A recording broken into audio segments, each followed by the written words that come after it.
Welcome back to Act on Mental Health, where we're learning acceptance and commitment therapy and how to improve life mindfully using ACT.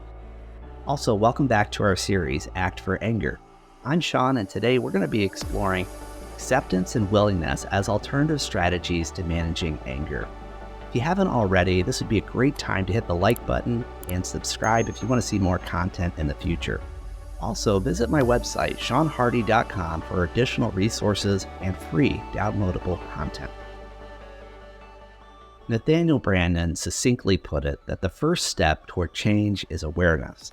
The second step is acceptance. In our last episode, we explored how the mind creates anger and discussed different ways to diffuse or step back from our thoughts. Today, we'll look at acceptance as an alternative approach to managing anger. And we're going to do that by contrasting acceptance with struggle using something called the tug-of-war exercise. Imagine yourself in a tug-of-war with a monster representing your anger. Between you and the monster is a bottomless pit, and if you lose, you will fall in.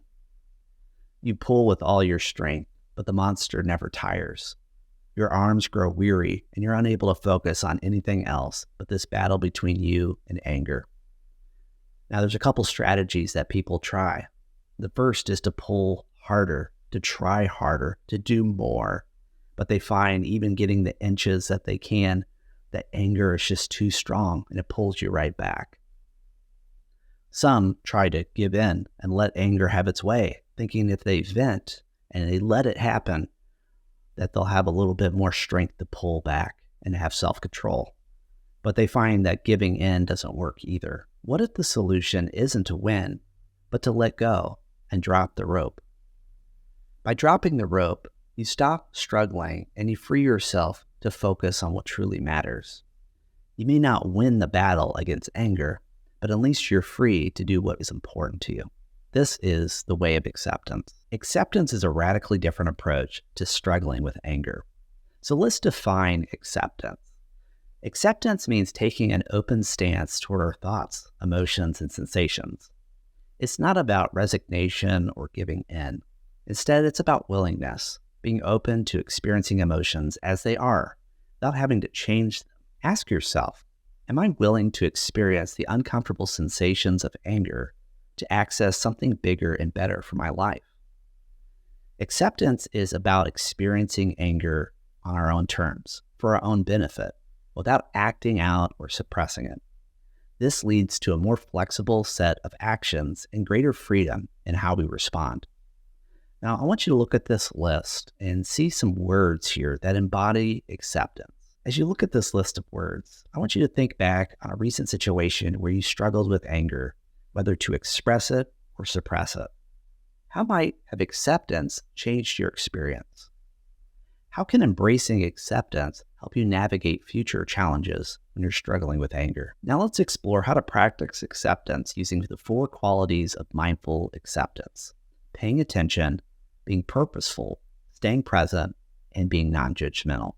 These qualities help us embrace our emotions without getting swept away by them. So let's look at paying attention. Paying attention to the present moment can be challenging due to the distractions from the world around us and from within ourselves. Mindful attention means noticing what's happening with gentle curiosity. It's accessing your inner 4-year-old when you didn't know much about the world and you were just paying attention to everything, is wondering what's happening.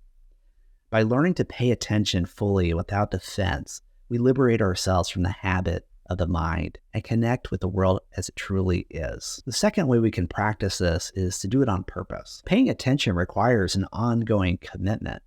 With numerous distractions, even experienced mindfulness practitioners find it difficult to maintain focus indefinitely.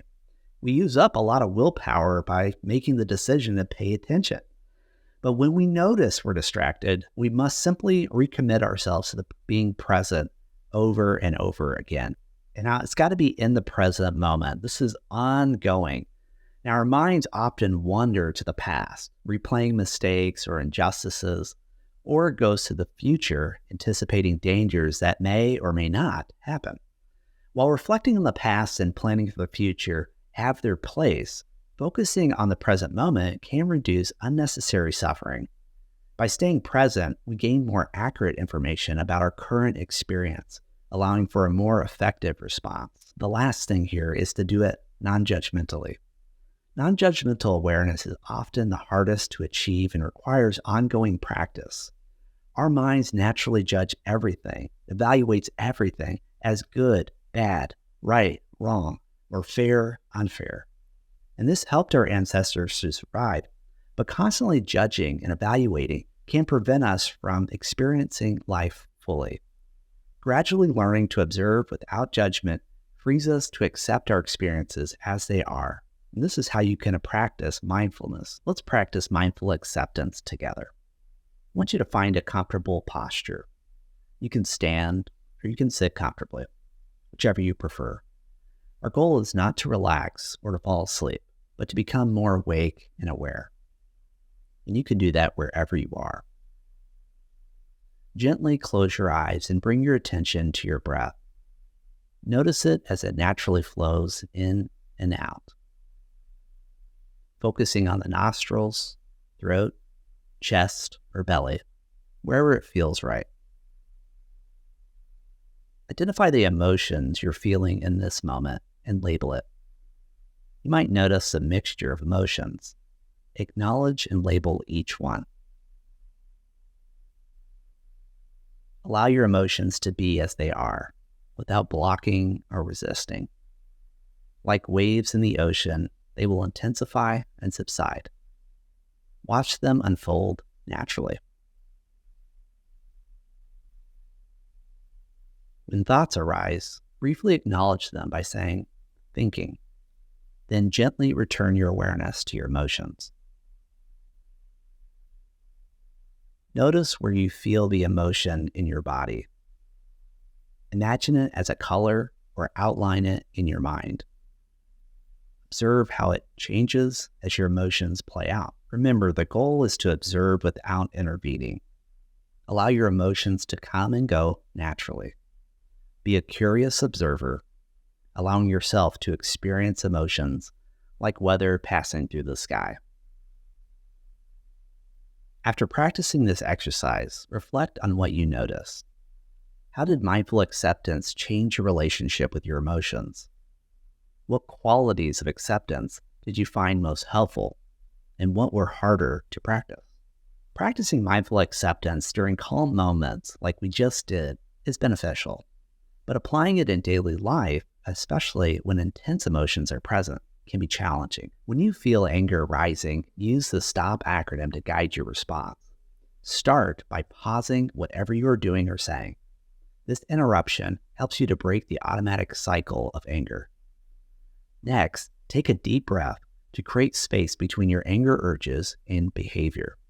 This moment of pause can help you calm your mind and body, allowing you to respond more effectively. Then, observe what you're feeling. Approach your thought, feelings, and bodily sensations with willingness, gentleness, and curiosity. Notice what's happening inside you without judgment. And lastly, choose a behavior that is different from your automatic anger responses. If no specific behavior comes to mind, try something simple and opposite to acting out or suppressing anger. Here are some ideas. Smile. Shift your focus from anger to something more positive. Speak softly. Lower your voice to reduce tension. Relax. Release tension in your body through deep breathing or stretching. Disengage. Step away from the situation instead of attacking. Empathize. Try to understand the other person's perspective rather than judging them. Now, these are not the only ones you can do. I want you to consider other alternative actions that you could take when you feel anger rising. What behaviors could help you respond more mindfully and align with your values? Finally, I want to discuss willingness as an alternative strategy to managing anger. Willingness is a choice that we have in every situation, whether to have something or to not have it. And if you remember Stephen Hayes' line, even if you don't want it, you have it. And that goes with our anger. Sometimes we can't always control whether or not we feel it or not. Willingness involves taking an open, accepting stance toward our thoughts, emotions, and body experiences. Now, we don't always directly control our emotional experiences, but we do have a choice in them, and willingness is that choice. You could think of it like two dials in a car. One dial we don't directly control, which is our anger. Sometimes it's a 0, and sometimes it's a 10. The one that we do directly control is our willingness to have the experience of anger, and that can also be at a 0 to a 10. So I've created a willingness practice log that you can use to help you track your experiences over the next week, how willing you are to have the experience. Now, we don't always predict what will make us angry, or we don't always know when it's going to come up. So I want you to kind of use this practice log, and maybe anger will show up this week. And I want you to track from day to day how willing you are to have the experience. So first, choose a focus. Each day, identify one thought, feeling, or body sensation on which you choose to practice willingness. Even if it's just for a few moments, this practice can help you become more aware and accepting of your experiences. And second is to track your experience. Write down what you noticed during your practice. Did your perspective shift? How did it feel to approach the experience with willingness? To get started, go ahead and download the Willingness Practice Log from my website. The link will be in the description below. Thank you for joining me today as we explore acceptance and willingness as alternative strategies for managing anger. Remember, these skills take practice, and you're not alone on this journey. Visit my website, seanhardy.com, for more resources, and stay tuned for our next episode where we'll discuss how to heal from anger. We'll discuss selfish context, values, and the topic of forgiveness. Remember, your journey towards a more purposeful and mindful life begins with a single click.